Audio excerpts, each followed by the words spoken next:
Allez, encore une grève. De toute façon, ils sont toujours en vacances, ceux-là.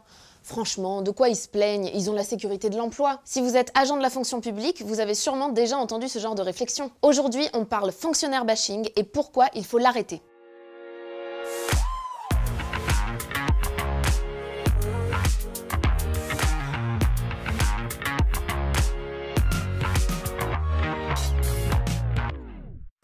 Moi, c'est Kate. Je vous retrouve chaque semaine pour parler travail, société, droits des salariés, ou tout ça à la fois. 150 000 postes à supprimer, 250 000 suppressions prévues. Pendant les dernières élections, de nombreux candidats parlaient de diminuer le nombre d'agents de la fonction publique. Tiens, mais pourquoi?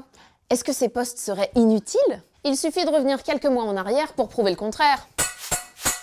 Pendant la crise du Covid, ce sont bien les infirmiers, les aides-soignants, les enseignants, les éboueurs qui ont permis le bon fonctionnement du pays. Alors au quotidien, on entend souvent que les profs sont absents, qu'on est mal accueillis aux urgences, que les démarches judiciaires, ça prend du temps. Est-ce que ce sont vraiment les agents du service public qu'il faut accuser? Ça vaut le coup d'y regarder de plus près. Prenons la question du temps de travail. Un professeur, par exemple. Entre la préparation des classes, les cours, les corrections des copies...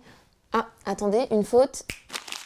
Eh bien ce professeur, il travaille en moyenne 45 heures par semaine. Et ce n'est pas une exception. Dans la police nationale, les agents cumulent énormément d'heures supplémentaires. Sur l'ensemble de la profession, plus de 24 millions. Quand on parle de baisse de qualité des services publics, on oublie souvent que les agents sont les premiers à en souffrir. Et mon petit doigt me dit que ce n'est pas en réduisant leur nombre que ça va s'améliorer. Vous commencez à comprendre que le vrai problème, ce ne sont pas les agents, mais le manque de moyens et d'attractivité de ces métiers. Oui, parce que si on croit que les fonctionnaires ont des conditions de travail de rêve, dans les faits, c'est loin d'être vrai. La preuve, c'est qu'on peine à recruter dans ces métiers, notamment à cause de rémunérations trop faibles. Et côté qualité de vie, les voyants ne sont pas au vert non plus. Le suicide de cette directrice d'école à Pantin et le nombre de démissions qui ont triplé en 10 ans dans le secteur de l'enseignement nous montrent bien que la fonction publique n'est pas un paradis. Pour couronner le tout, le manque de personnel empêche souvent les agents de se former et donc d'évoluer et crée parfois des situations complètement absurdes, comme quand on demande à cet agent des services hospitaliers chargé de l'entretien des locaux de se transformer comme par magie en aide-soignant, le tout sans être rémunéré pour le travail réellement effectué. Les agents de la fonction publique ont un rôle clé,